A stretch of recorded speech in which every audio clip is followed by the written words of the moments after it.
Welcome back to the Barclays Women's Championship show. Yeah, and we're back travelling up and down the country, of course, to bring you the best behind-the-scenes action from the championship. And today we're at Westleigh Park, home of Portsmouth FC. Yeah, and I can't wait for this chat, Rose. We're going to find out about the incredible people who make this club what it is, both on and off the pitch. But before all of that, let's find out exactly what's coming up on today's show.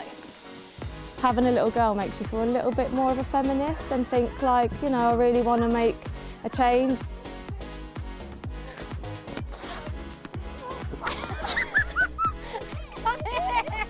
It's coming. It's in no bounces. We're all friends outside of football. Like, whenever we're not training, we'll be like, oh, who wants to grab a coffee? And it's just nice to know we have like a nice culture around work, and then it's actually, you've got a good bunch of girls there. Jay, thank you for having us down. Obviously, we've got loads to find out today about Portsmouth and everything you guys are up to. But so far, life in the Championship, has it lived up to expectations? Yes, in terms of the quality, in terms of the speed, in terms of the intensity of the game, the quality of players. I think for us as a football club, no. We obviously wanted to get points on the board, we wanted to score more goals and excite our fans, so still a lot to learn and a lot to improve upon, but overall just really happy to be here and be competing. And the Championship, I mean, the level of the players, the infrastructure now, it's climbed massively since even last season, I would say. Have you found that transition pretty difficult, or how's that been for you guys? Yeah, and over the off season, I've watched nearly enough every game just to kind of get a glimpse of what it's going to be like. But until you're standing on the sideline or the players are in it, I don't think you realise the speed and the quality. And I think when I take a step back and look at it on behalf of the women's football, it's fantastic to see that you've now got a competitive second tier. Now we've kind of had our 7-game exposure to what it's really like, and we've got a lot of learning to do now to try and get points in this league. And you've had some journey here. Talk to us about that, how it started at Portsmouth as to where it started to where it is now. Yeah, it has, and obviously coming up against you two, probably back in the day as well. But started about 8 years ago when I joined. A guy called Craig brought me in as his assistant, and then within 3 months I was kind of elevated to a head coach. Was not ready for it at all. I think I was shocked to see what women's football was about back then. Like, it was accepted to have no bibs, have no balls, to have no training facilities. That was the norm. And I think over the 8 years I've probably become an advocate to go that shouldn't be the norm, and why when I joined players were paying to play, I'll never know. So yeah, it's probably been a different journey, one from a coaching perspective of how far we can come on the pitch and now to be competing in a full-time professional environment, but also from an individual point of view, like to watch the growth. We were, like I said, training in a sports hall and on a sand-based Astro that we're paying for ourselves, and then now to be full-time here 4 days a week with food and gym and all the kind of things you need to be compliant to be a professional football club. So it's been one hell of a journey and a really enjoyable one. Well, we've left some knees on sand-based AstroTurf, haven't we, over the years? Absolute scabs. To hear and to see Portsmouth in the Championship is absolutely incredible, but of course it happened pretty quickly for you guys, right? I think from April to now, really, you've had to make huge changes in the club, off pitch, on pitch. Can you talk to us a little bit about the infrastructure now and the changes you had to make? Yeah, last season, I think at the start of the year, we had great conversations with our owners around going semi-professional, what that looked like in this league, and I think then the expectation or the hope would be, can we become a competitive team in the Championship? And over the course of the year, we kind of dreamt of it. We knew it was there, but we never really planned for it. And then as soon as we were able to get over the line, unfortunately, Tier 3 to Tier 2, the jump's massive off the pitch, and I don't think a lot of people see it. So we're blessed. Eric Colborne, Bill Griffiths, volunteers that have worked over the off-season, the summer. Myself, my wife wasn't best pleased when I was on the cruise for 2 weeks with my kids, and she hardly saw me because of having to get gym provision in place and having to get an office space and having to go full-time with a venue and this, and a lot of support and help from the club. And then Brooke's announcement coming in, when her appointment coming in from Reading, she understands it, she knows it, and now it's a step of how can we get to that professional. Now we've got what we've got, and this is the best we've ever had it, but for what it needs to be, how do we keep improving off the pitch as well as on it? So it's so interesting to obviously hear about that transition and what's been needed, and you know, we're going to get into this a little bit later with Brooke as well.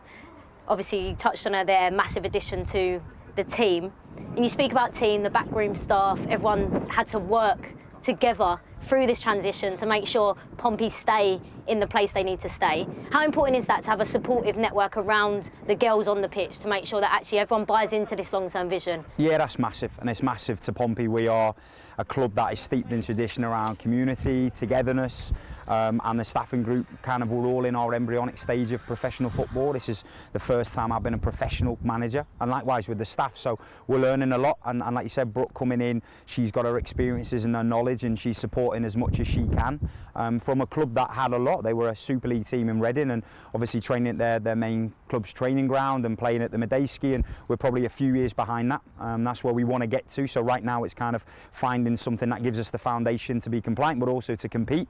But knowing that we've got owners and we've got a chief executive who's really keen to support the growth of women's football, not just here at Portsmouth Football Club, but in the whole city and the whole of Hampshire. Jay, thank you so much for talking with us today. The girls are waiting for you to train, so we'll let you go, but thank you so much for having us. Cheers, Jay. Pleasure, no worries. Hold on, Pinks, for a 1-0 win. Here we go, 1-0.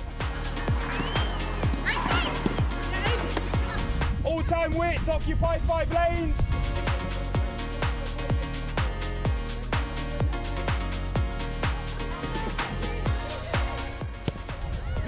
Love it, nothing through you. There you go, keep it moving. Got loads of time. Just move the ball, move the block. Good. Pin on the inside now. We've got an inside runner.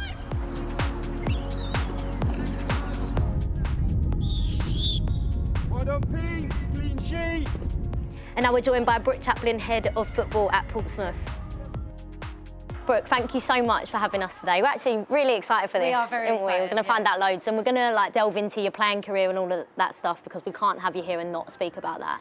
But before we get into that, current role at Portsmouth, tell us about it and how it came about. Yeah, so I think I'm 3 months in now, and I've obviously come into a club where last year Tier 3, which is essentially an amateur league, grassroots league. So although the club had some players on contracts and staff were being paid in some form, they actually only had one full-time member of staff in the whole women's department. So you go Tier 3, training 2 nights a week and playing on a Sunday, and then you have like 9 weeks to turn around a full-time programme to get ready for Tier 2. You don't just become professional. It is much more than training full-time or being paid to be here. It's a lifestyle, it's how you go about your work and how much you develop yourself. First and foremost, you grew up around Portsmouth, so what's it like being home? Obviously had a baby this year, so being close to our families makes a massive difference. Yeah, sleepless nights and stuff. You can just turn up at your mum's and have a roast dinner, whereas we've not been able to do that for a few years. But just to be at the club that like all your family support, we've grown up going to Fratton Park as kids and watching the team, and now for the women's team to be incorporated into the men's club as well. It's just a really nice moment for us. Oh, it's brilliant. And we can't have you sitting here without going into your football career, because we're so intrigued to know, like, is there one particular highlight that you can think of throughout playing all the incredible clubs that you have played for that you can really hone in on and think, right, I look back on that moment and I was at my best then, or I just look back on that moment in complete awe? Is there a highlight for you?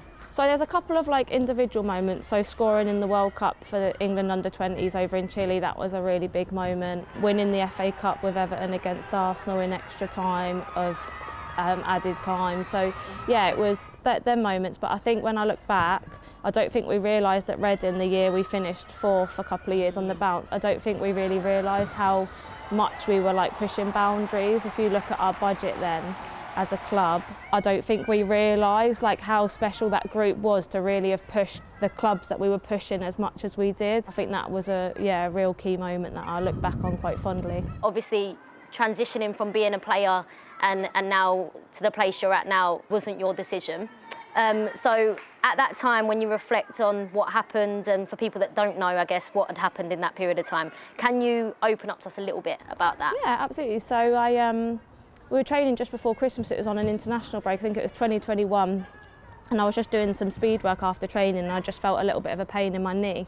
So I went for a normal scan. I had a stress fracture in my femur, but just on the top of my fibula on the scan you could see something that wasn't quite right. So I went for an ordinary scan for quite a normal injury that like footballers get, and they could just see a little tumour that was at the top of my fibula. And just after some extra tests and stuff, it was cancerous. So my stress fracture got put on hold, that wasn't important, and I had my fibula removed halfway up to the top and had to have a bit of a knee reconstruction to attach the rest of the ligaments. So I was obviously advised after that I wasn't able to play.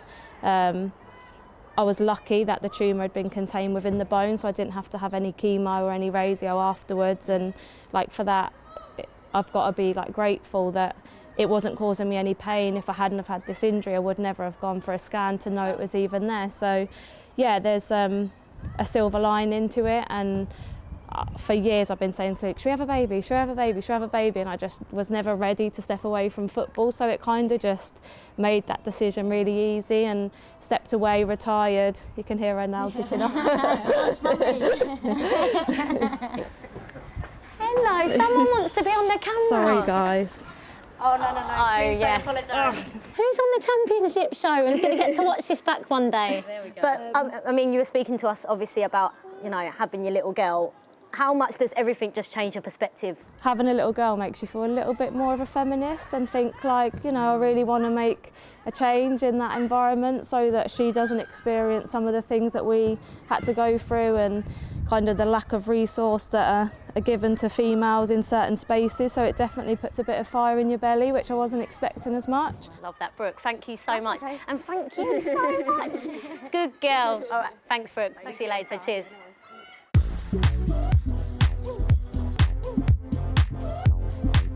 This is the Barclays Women's Championship show. All right, so now it's time for my favourite part of the show. It's challenge time, of course, and for everyone that's been watching the show, of course, I'm 2-0 up already against Moles. Honestly, I'm over it. I'm over it. But today I'm about to change that, all right? Because we're down with the Pompey girls and we're taking part in a finishing challenge. First of all, ball comes in, it's a 1-touch finish. Then it's a 2-touch finish. Then it's a 3-touch finish. And then the final ball, you can finish however you like, all right? You've just got to hit the back of the net. This is going to be chaos.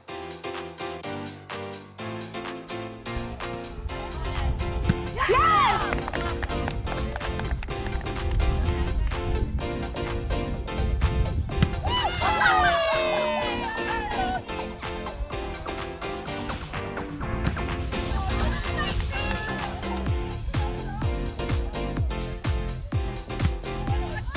Yeah, we'll take it. We'll take it.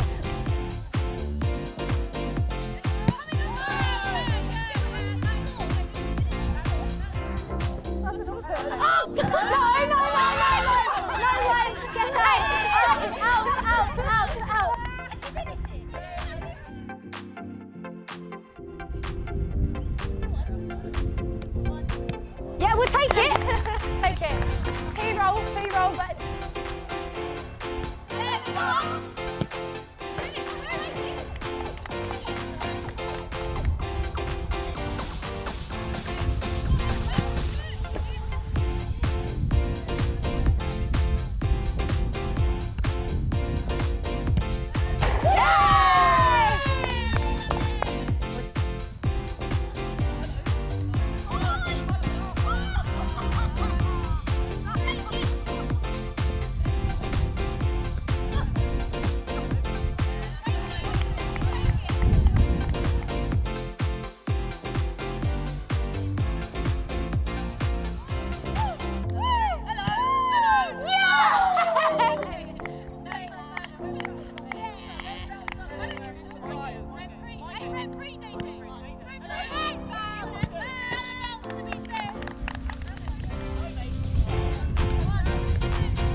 Oh, a touch. Oh, yes.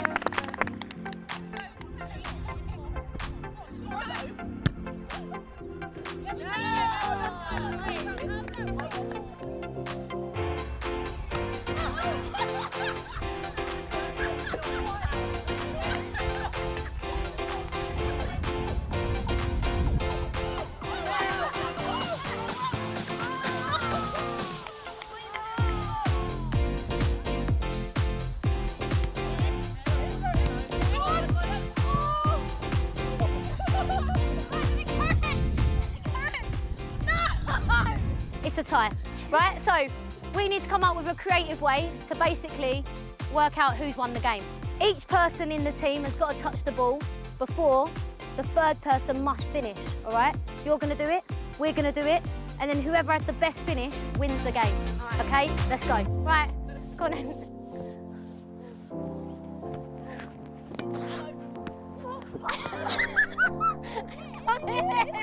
It's gone in. It's in, no bounces. Finish. Wow.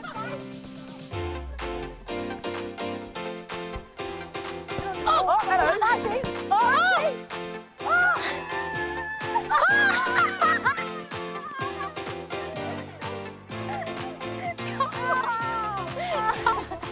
I can't tell you how happy I am. Little and large, mate. Get down here. Little and large. Don't worry, we'll put everything done it, didn't we? We put a lot into that. We put a lot into that. But yeah, Miles, well done, mate. Thanks, well done. Only way you can win is for Wicked. 2-1, 2-1. I'm on the comeback. I'm on the comeback. All right, Jay, don't think we'll be nicking a move anytime soon, no? Or? No. Right, that's all right, no worries. Yeah, we'll move on. There are a couple magic moments in there, but take a look at some of these magic moments from the Barclays Women's Championship.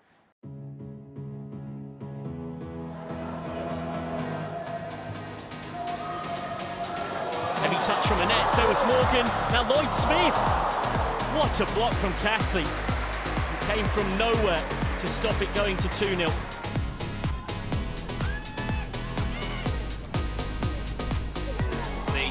Strike from range forces a good save from Lambourne.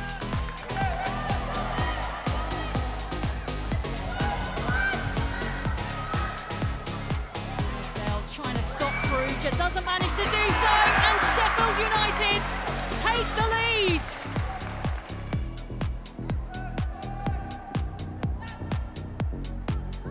Edwards, strength from her, forces a save, chance from Walters.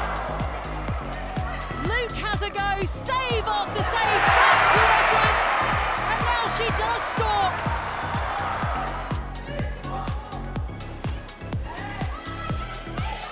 Southampton are on the back foot again here. McGowan's got him behind, has options. There's McGill. So close from Simone McGill.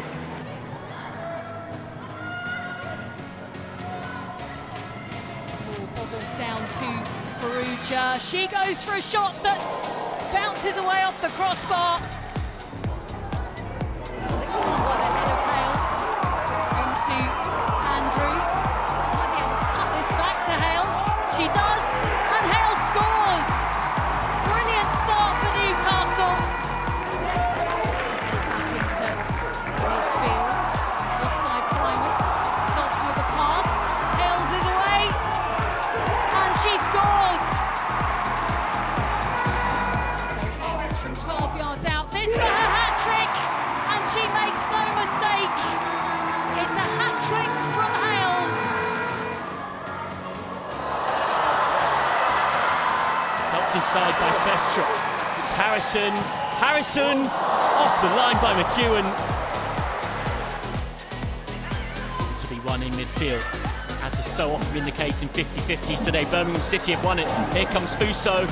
It's Ivana Fuso. It's a big save from Stenson. Search the Barclays Women's Championship on YouTube now. So many special moments have happened in the championship so far this season. Yeah, and speaking of special moments, this has got to be up there, Rose. The sun's setting across Portsmouth Beach, and we've got a couple of the Pompey girls waiting for us to have a chat to see what they get up to away from the football pitch.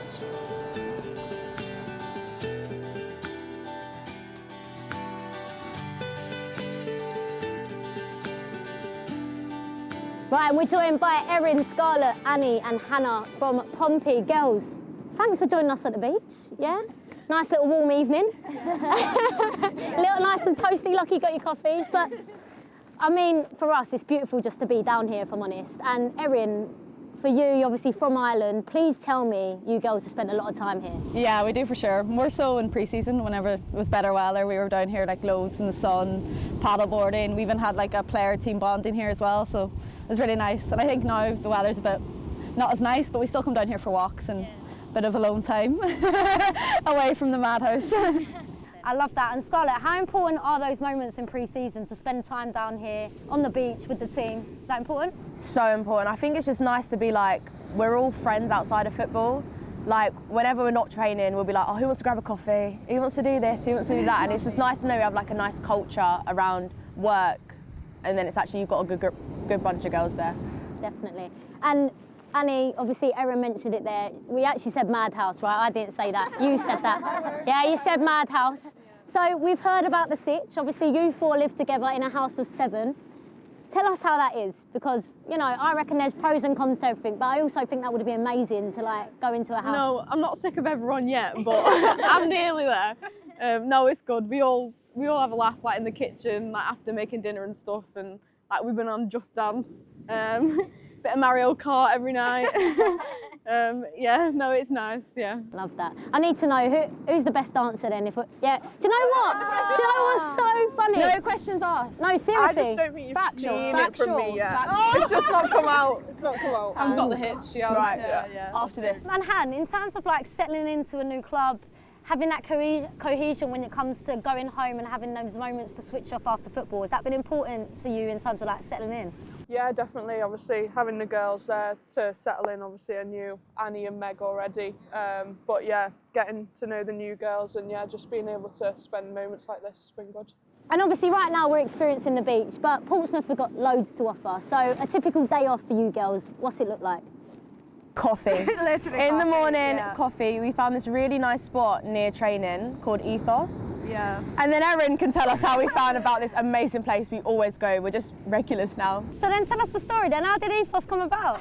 So basically, I was on a train coming home and I could hear people speaking about Havant. That's like where we train, and they were just talking about this really nice coffee shop. So I was like, girls, we have to try it out.